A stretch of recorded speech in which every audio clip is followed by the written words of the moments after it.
너 재현이를 사랑하긴 하니? 어머님, 왜 그런 걸 물어보세요? 다 알고 있어. 내 가족의 빚 이야기, 결혼 전에 내가 사랑했던 사람. 내 아들은 그냥 돈 많은 남자 중 하나였던 거잖아. 대답 안 해? 내 아들이 돈이 필요해서 널 선택했으면 너 지금 여기 앉아 있을 수 있겠어? 맞아요. 처음엔 사랑이 아니었어요. 하지만 이제 와서 어쩌라고요? 뭐, 어쩌라고? 그럼 이제 와서 사실은 사랑하게 됐어요 라고 하면 모든 게 다 해결되는 거야. 어머님은 대체 왜 저를 이렇게까지 미워하세요? 저도 나름대로 노력했다고요. 저도 힘들었어요. 노력. 너 노력해서 내 아들이 이렇게까지 망가진 거야. 얼굴 한번 제대로 들여다봤어? 엄마, 나 결혼하려고. 아들이 그 말을 했을 때 나는 행복해야 하는 게 맞았겠지. 하지만 이상하게도 불안했다. 그리고 그 불안은 얼마 지나지 않아 현실이 되었다. 며느리의 진짜 결혼 이유를 알게 되었을 때 나는 머릿속이 새하얘졌다.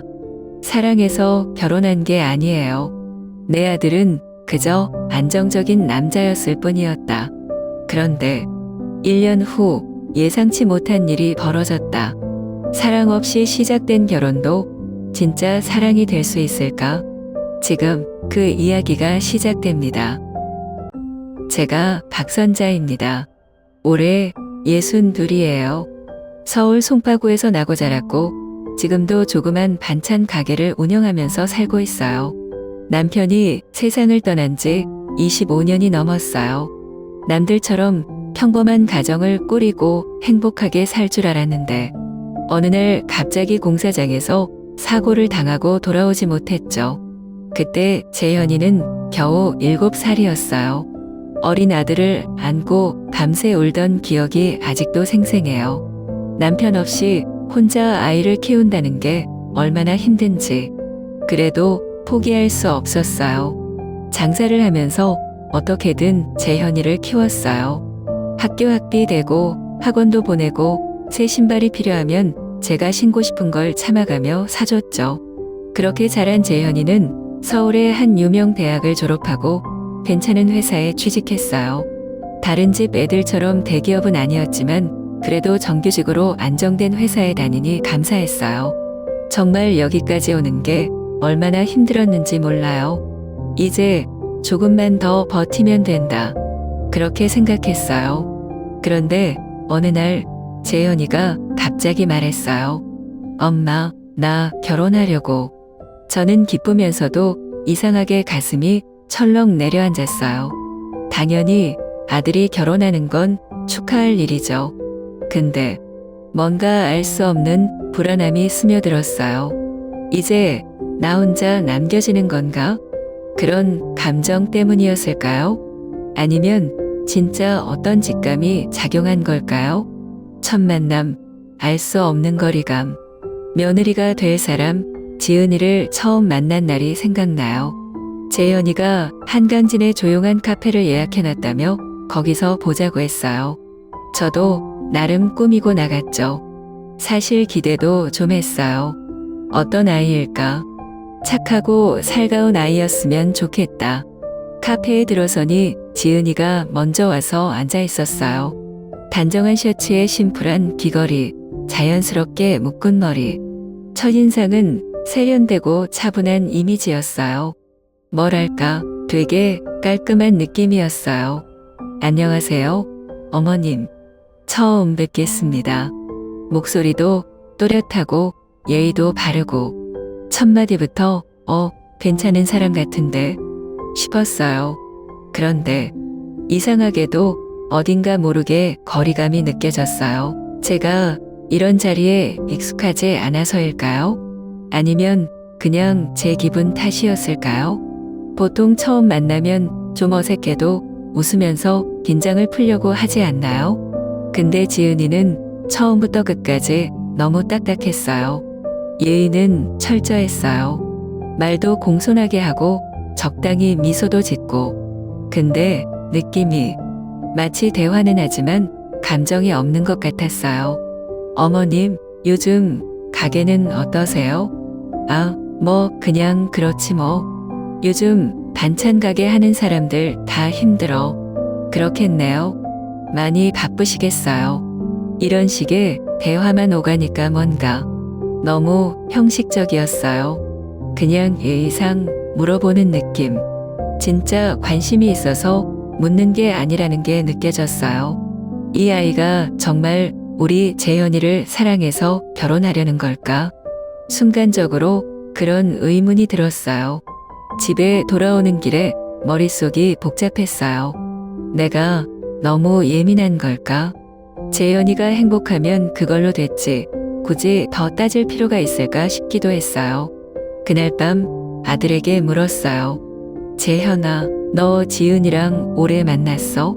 응, 한 2년 정도? 왜?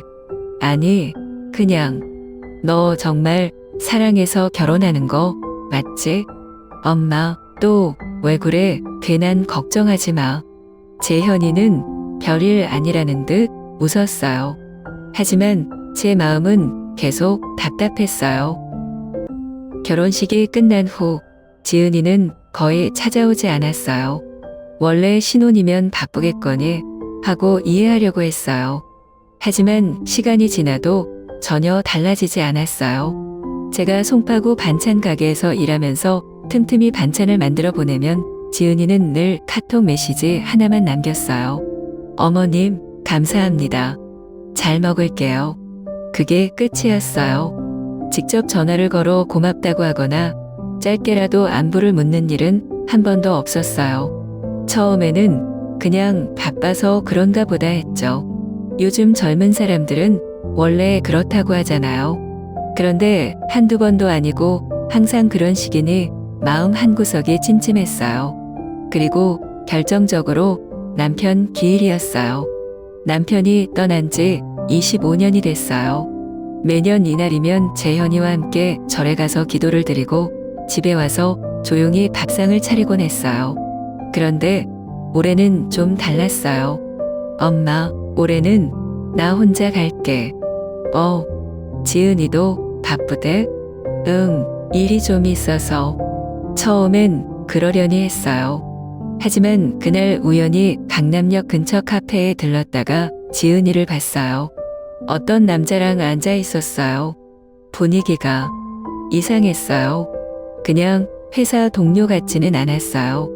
서로 가까이 앉아서 이야기를 나누는데 얼굴 표정이 너무 편안해 보였어요. 바쁘다더니 회사 일이 아니라 이런 거였어? 그때 다가가서 바로 물어보고 싶었어요. 하지만 무슨 말을 해야 할지 몰라서 그냥 뒤돌아섰어요. 그날 이후 재현이 얼굴을 볼 때마다 마음이 무거웠어요. 애가 너무 말랐어요. 퇴근하고 집에 와도 피곤한 얼굴로 아무 말 없이 누워만 있었어요. 재현아, 너 요즘 왜 이렇게 말랐어? 아, 그냥 일이 좀 많아서 그래. 지은이랑 잘 지내고 있는 거 맞아. 엄마, 별일 없어. 지은이가 요즘 바쁘긴 한데 우린 잘 지내. 하지만 재현이의 얼굴은 그렇지 않았어요. 억지로 웃으면서도 눈빛에는 힘이 없었어요.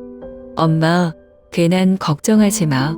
하지만 엄마가 본능적으로 느끼는 게 있잖아요. 제 아들은 전혀 괜찮아 보이지 않았어요. 그날 밤 전화를 걸었어요. 지은아, 요즘 재현이 많이 피곤해 보이더라. 너희 잘 지내지? 네, 어머님. 요즘 회사에서 일이 많아서 아무리 바빠도 가족끼리는 신경 써야지. 너도 알잖아. 재현이가 결혼하고 나서 더 힘들어 보이는 거. 어머님, 저도 일하면서 집안일까지 하려니 쉽지 않아요. 그래도 남편인데 조금 더 신경 써주는 게 맞지 않겠어? 결혼하면 당연히 서로 바쁘고 힘든 거잖아요. 어머님도 아시잖아요. 지은이의 말투가 차가웠어요. 전화를 끊고 나서도 마음이 계속 답답했어요. 정말 내 아들은 행복한 걸까? 그 의심이 점점 더 커져만 갔어요. 솔직히 말하면 처음부터 지은이를 의심하면서도 재현이의 결혼 생활에 너무 깊이 관여하고 싶지는 않았어요. 결혼이라는 게 원래 다 그런 거 아닐까요?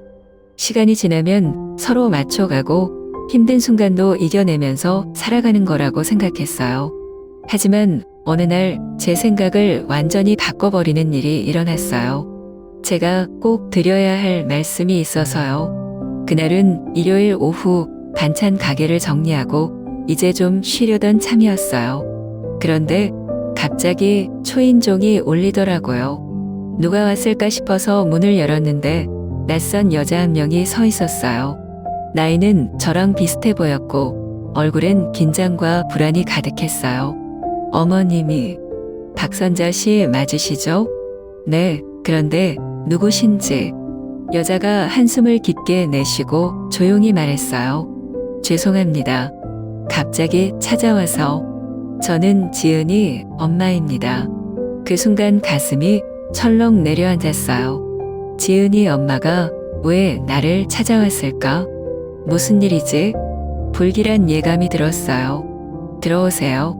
거실로 모시고 앉았는데 지은이 엄마는 연신손을 꼼지락거리며 어쩔 줄 몰라 했어요. 제가 조용히 물었어요. 무슨 일이세요? 제가 꼭 드려야 할 말씀이 있어서요. 지은이 엄마는 몇 번을 망설이다가 결국 작은 목소리로 충격적인 말을 꺼냈어요. 지은이는 사랑해서 결혼한 게 아니에요. 그 말을 듣는 순간 온몸이 굳었어요. 무슨 말씀이세요? 우리 집이 사실 많이 힘들어요. 지은이 아빠가 남긴 빚이 너무 커서 우리는 항상 빚에 쫓기듯 살았어요. 그래서 지은이가 좋아하는 사람이 따로 있었어요. 그런데 그 사람하고는 결혼할 형편이 안 됐어요. 저희 집 형편도 그렇고 그 사람도 경제적으로 안정된 사람이 아니었거든요. 저는 말을 잃었어요. 아니, 이게 무슨 말이에요?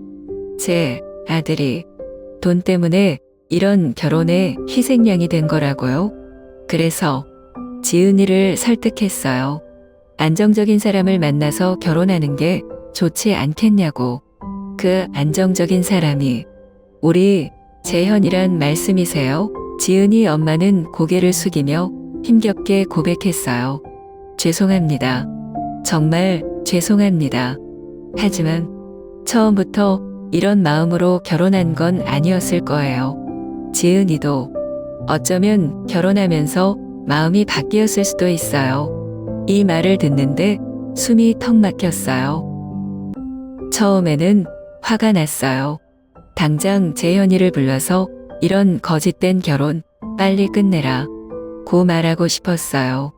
우리 아들이 이용당했다는 사실이 너무 속상했고 지은이가 뻔뻔하게 거짓말을 하면서 살아가고 있다는 게 용납되지 않았어요.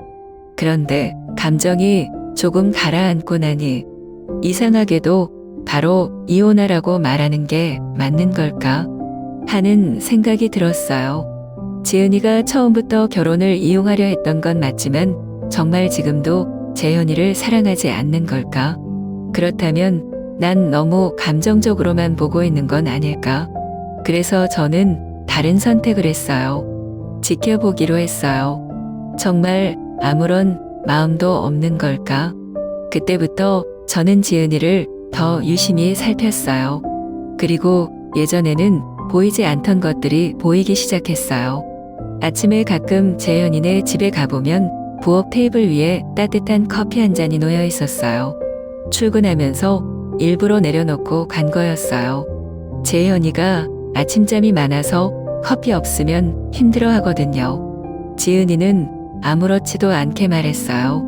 그 말이 왠지 머릿속에서 떠나지 않았어요. 지은이는 제게 자주 찾아오지는 않았어요. 그런데 이상한 점이 있었어요. 어느 날 재현이가 반찬을 가지러 왔을 때 작은 박스를 들고 왔어요. 엄마, 이거 지은이가 보내래. 열어보니 영양제였어요. 이걸 왜 보내? 엄마 요즘 허리 아프다고 했잖아. 그냥 챙겨주는 거겠지. 별 생각 없이 넘기려다가 문득 만약 정말 나를 신경 쓰지 않았다면 굳이 이런 걸 챙길까? 하는 의문이 들었어요.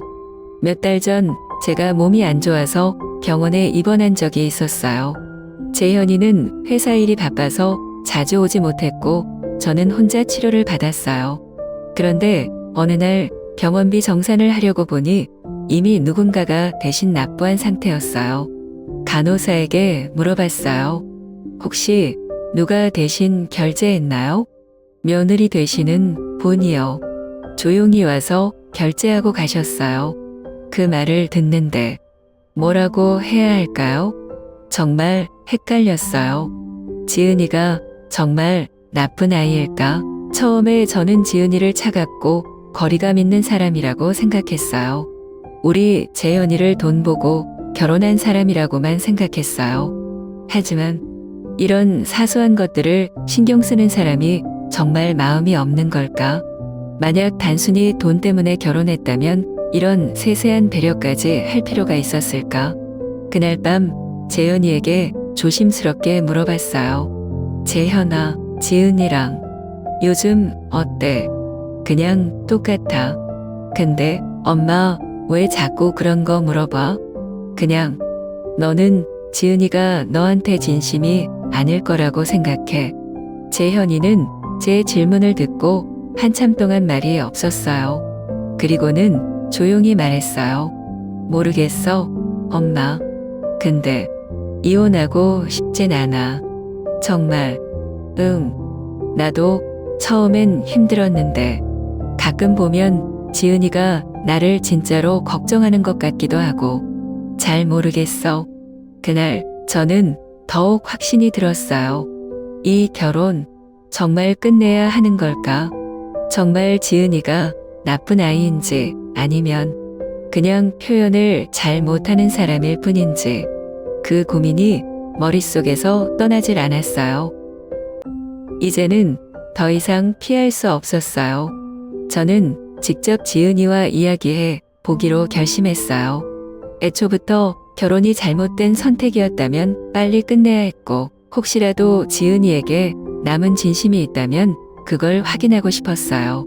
그날은 금요일 저녁 집 근처의 작은 전통 찻집에서 지은이를 만났어요.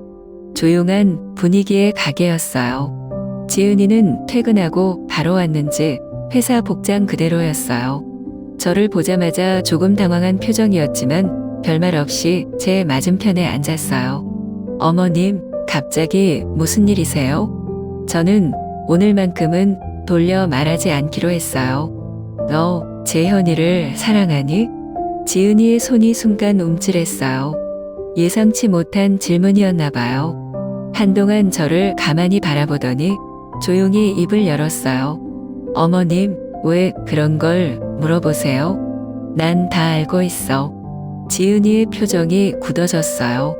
내 가족의 빚 이야기, 그리고 결혼 전에 너한테 다른 사람이 있었다는 것도. 그 순간 지은이의 얼굴이 새하얗게 질렸어요. 손을 꼭 쥐고는 한참 동안 아무 말도 하지 않았어요. 그리고 길게 한숨을 내쉬었어요. 네, 맞아요. 결혼 전에는 다른 사람을 사랑했어요. 솔직한 인정이었어요. 하지만 저는 그보다 더 중요한 걸 알고 싶었어요. 그럼 지금은? 지은이는 고개를 숙인 채 말없이 차잔을 만지작거렸어요. 한참을 그러더니 힘겹게 말했어요. 처음엔 솔직히 사랑이 아니었어요. 엄마가 말한 것처럼 난 그냥 안정적인 사람이 필요했어요. 재현 오빠가 좋은 사람이란 건 알았지만 감정이 컸던 건 아니었어요. 그럼 지금도 그럴까? 지은이가 고개를 들었어요. 눈가가 촉촉해져 있었어요. 아니요. 그럴 리가요. 그럼 지금은 재현이를 사랑하는 거야? 어떻게 정의해야 할지 모르겠어요. 하지만 확실한 건 난 이제 오빠 없이 사는 건 상상도 안 돼요. 사랑이 아니면 뭐겠어? 잘 모르겠어요. 하지만 이제야 깨달았어요. 오빠가 나를 얼마나 아껴주는지, 그리고 나도 오빠를 떠날 수 없다는 걸. 솔직한 말이었어요. 저는 잠시 생각에 잠겼어요. 그 자리에서 저는 결정을 내렸어요. 좋아. 이제는 내가 선택해야 해. 무슨 뜻이에요? 처음엔 거짓말로 시작된 결혼일지 몰라. 하지만 지금 내가 재현이를 사랑한다면 이제부터는 내가 행동으로 보여줘야 해. 정말 이 결혼을 지키고 싶다면 말이야. 지은이의 손이 가늘게 떨렸어요. 만약 내가 이 감정을 확신할 수 없다면 나는 내 아들을 더 이상 내 옆에 두고 싶지 않아. 그 말에 지은이는 크게 숨을 들이마셨다가 내쉬었어요. 그리고 단호한 눈빛으로 저를 바라보며 말했어요. 이 결혼을 지킬 거예요. 내가 그렇게 말한 거 후회하지 않겠어? 후회하지 않을 거예요. 오빠를 떠나는 게 더 후회될 거예요. 그제야 저는 마음을 놓을 수 있었어요. 집으로 돌아오는 길, 저는 한동안 밤하늘을 올려다봤어요. 이 결혼이 어떤 결말을 맞이할지는 모르겠어요. 하지만 적어도 이제는 지은이가 도망치지 않을 거란 확신이 들었어요. 그리고 재현이에게도 이 사실을 말해줘야겠다고 생각했어요. 지은이는 결국 피하지 않기로 했어요. 이번만큼은 재현이와 마주보고 모든 걸 솔직하게 이야기하기로 마음먹었어요. 그날은 토요일 저녁 재현이가 야근을 마치고 돌아오는 시간이었어요. 집에서 기다리고 있던 지은이는 평소와 다르게 긴장한 얼굴이었어요. 재현이가 현관문을 열고 들어오자마자 지은이가 조용히 말했어요. 오빠, 나 할 말 있어. 뭔데? 우리 제대로 이야기 좀 하자. 재현이는 피곤한 얼굴로 가방을 내려놓고 거실에 앉았어요. 지은이는 그 맞은편에 앉아 깊게 숨을 들이마셨어요. 오빠, 나 사실 처음부터 오빠를 사랑해서 결혼한 게 아니었어. 그 순간 재현이의 얼굴이 굳어졌어요. 우리 집이 힘들었어. 아빠가 남긴 빚이 많았고 엄마가 안정적인 사람을 만나라고 했어. 오빠는 좋은 사람이었고 믿음직했어. 그래서 결혼했다고? 재현이의 목소리가 차가웠어요. 지은이는 눈을 감았다 뜨고 계속 말을 이어갔어요. 맞아. 처음엔 그랬어. 하지만 지금은 아니야. 오빠랑 같이 살면서 오빠가 나를 얼마나 아끼는지 내가 오빠 없이 못 사는 사람이 됐다는 걸 깨달았어. 그럼 이건 뭐야? 동정심이야? 미안해서 같이 사는 거냐고. 아니야. 지은이가 처음으로 큰 소리로 말했어요. 재현이가 깜짝 놀란 얼굴로 그녀를 바라봤어요. 나도 이제야 알겠어. 나 오빠 사랑해. 근데 너무 늦게 깨달았어. 그래서 이걸 말해야 할지 말아야 할지 엄청 고민했어. 하지만 더 늦기 전에 말해야 할 것 같았어. 오빠한테 솔직해지고 싶었어. 난 이제 오빠 없이 못 살아. 근데 오빠가 날 용서할 수 있을지는 모르겠어. 거실에 긴 정적이 흘렀어요. 재현이는 머리를 감싸 쥐고 한참 동안 아무 말도 하지 않았어요. 분명 화가 났을 거예요. 자신이 이용당했다는 사실을 알게 됐고 거짓된 결혼이라는 걸 들었으니까요. 하지만 지은아, 고마워. 솔직하게 말해줘서. 화 안 난 거 아니야. 솔직히 엄청 화났어. 근데 재현이가 고개를 들었어요. 눈가가 조금 붉어져 있었어요. 그래도 우리 한 번 더 해보자. 정말 사랑이 없었던 결혼이었을진 몰라도 지금은 다르잖아. 그렇다면 다시 시작해 볼 수 있지 않을까? 지은이의 눈에서 눈물이 뚝뚝 떨어졌어요. 고마워, 오빠. 진짜 고마워. 그날 이후 지은이는 변했어요. 전처럼 형식적으로 대하는 게 아니라 정말로 재현이를 위하는 행동들이 보이기 시작했어요. 출근할 때 오빠 오늘도 힘내 하며 웃으며 대응해주고 퇴근하면 많이 힘들었지? 하면서 이야기를 들어줬어요. 주말이면 어머님, 뭐 도와드릴 거 없을까요? 하면서 저한테 먼저 다가왔어요. 예전에는 가끔 형식적으로 반찬을 보내주던 아이가 이제는 직접 찾아와 함께 밥을 먹으면서 이야기를 나눴어요. 어느 날 지은이가 조용히 저한테 말했어요. 어머님, 저 이제라도 어머님이랑 가까워지고 싶어요. 그 말을 듣는데 이상하게 울컥했어요. 저도 이제야 알 것 같았어요. 이 아이가 정말 변하려고 하고 있다는 걸. 재현이도 변했어요. 전처럼 맹목적으로 지은이만 바라보는 게 아니라 더 성숙한 태도로 지은이와 관계를 만들어 가려고 했어요. 이제야 두 사람은 진짜 부부가 되어 가고 있었어요. 저는 처음으로 그 모습을 보면서 안심할 수 있었어요. 그래, 이게 결혼이지. 이제야 정말 이 결혼이 제대로 시작된 것 같은 느낌이 들었어요. 지은이와 재현이가 다시 시작한 지 1년이 흘렀어요. 처음에는 걱정도 많았지만 지금 보면 확실히 재현이가 더 행복해 보였어요. 예전처럼 혼자 애쓰는 게 아니라 정말로 서로 의지하면서 살아가는 부부의 모습을 하고 있었어요. 그런데 인생이란 게 항상 순탄하지만은 않잖아요. 어느 날 예상치 못한 일이 일어났어요. 지은이가 임신을 했어요.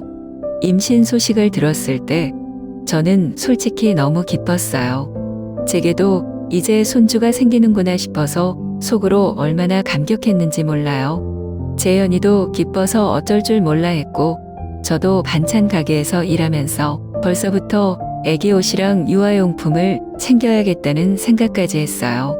그런데 정작 지은이의 표정이 밝지 않았어요. 처음에는 입덧이 심해서 그런가 싶었는데 그게 아니었어요. 어느 날 저녁 지은이가 혼자 제게 찾아왔어요. 어머님, 잠깐 이야기 좀 나눌 수 있을까요? 그럼 들어와. 무슨 일이야? 지은이는 한참을 망설이더니 조용히 입을 열었어요. 어머님, 만약 제가 엄마가 될 자신이 없다고 하면 저를 너무 나쁜 사람이라고 생각하시겠죠? 그 말을 듣는데 순간 가슴이 철렁 내려앉았어요. 왜 그런 생각을 해? 저 솔직히 너무 무서워요. 뭐가 그렇게 무서워? 제가 행복할 자격이 있는 사람인지 모르겠어요. 그 말에 저는 지은이를 가만히 바라봤어요. 지은이는 조용히 말을 이어갔어요. 처음부터 오빠를 사랑해서 결혼한 것도 아니었고 어머님께도 잘하지 못했어요. 그런데 이렇게 갑자기 아이가 생기니까 제가 이 아이를 잘 키울 수 있을까? 저 같은 사람이 엄마가 되어도 되는 걸까? 그런 생각이 자꾸 들어요. 지은아, 제가 처음부터 제대로 했으면 좋았을 텐데 난 항상 뒤늦게 깨닫고 후회하는 사람이잖아요. 그런 제가 이 아이를 잘 키울 수 있을까요? 저는 한동안 아무 말도 하지 못했어요. 사실 저도 엄마가 처음이었을 때 얼마나 힘들었는지 알거든요. 첫 아이를 낳았을 때 남편 없이 홀로 재현이를 키워야 했던 그 막막함. 그때에 저도 지은이처럼 내가 잘할 수 있을까 하고 밤마다 걱정했던 기억이 나요.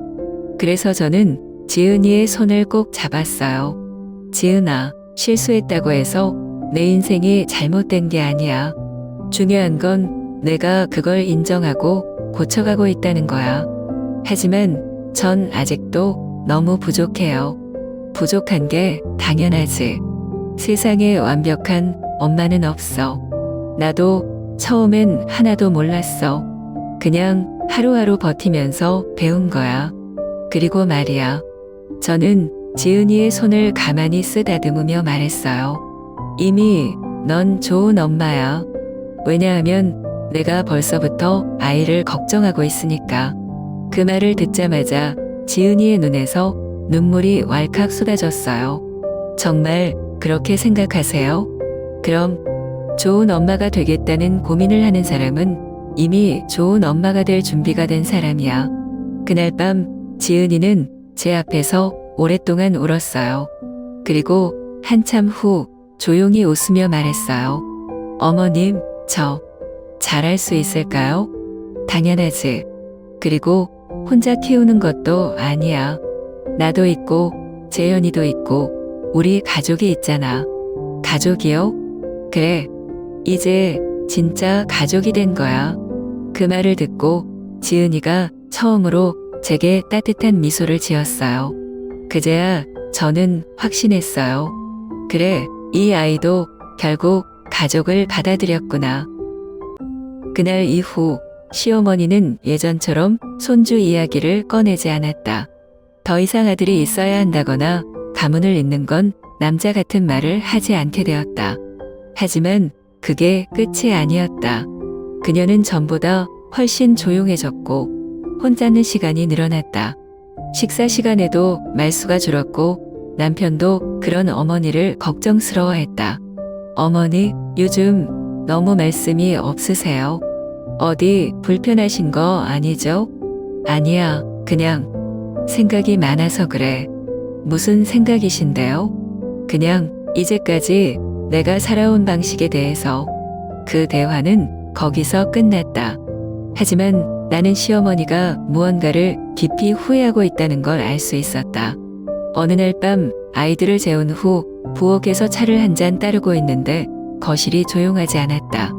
나는 조용히 걸어가서 확인해 보았다. 시어머니가 아이들 방 앞에 서 있었다.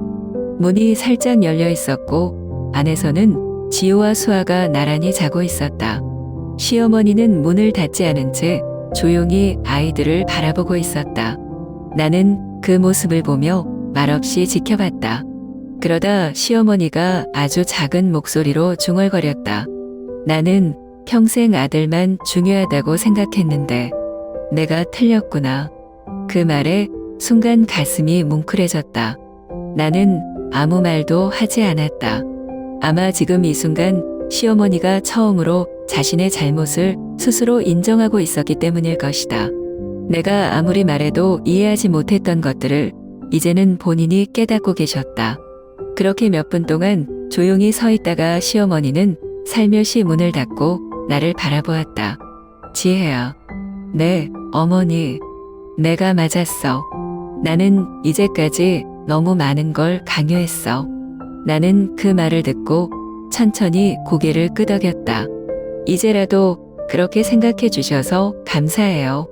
현석이도 지금이라도 용서해 줄까?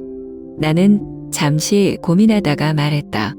시간이 좀 필요할 거예요. 하지만 어머니가 진심이라면 언젠가 마음을 열지 않을까요? 시어머니는 조용히 고개를 끄덕였다. 그녀는 더 이상 과거를 바꿀 수 없지만 적어도 미래는 바꿀 수 있을 것이다. 나는 그렇게 믿고 싶었다.